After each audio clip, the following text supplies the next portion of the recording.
tôi lọ nó cũng chỉ xả đi nè tôi nóจะxả trong đâu tôi lọ cái chỉ xả này nó cháu nó tôi lo cả mà lá này chả tôi no lên luôn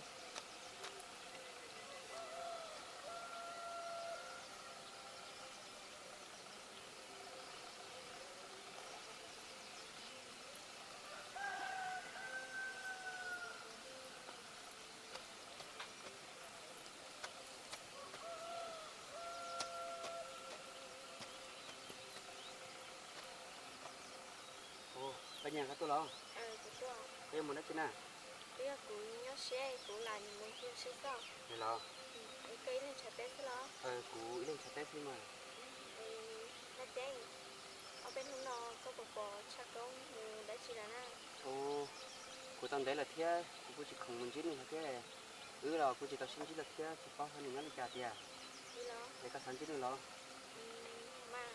đi chơi cú chỉ có thế cái thỏi mới chơi nó thì cú mà đi chết nữa mà đi thành thế sai còn này Cái kia có mặt chặt tết của mùa đó. mình đâu để ta chắc cắt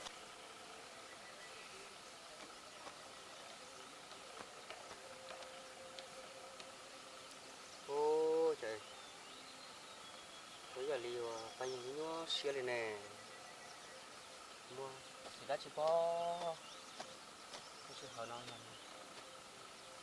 cái sao con nó chơi tập thêm bởi chỉ có khiêu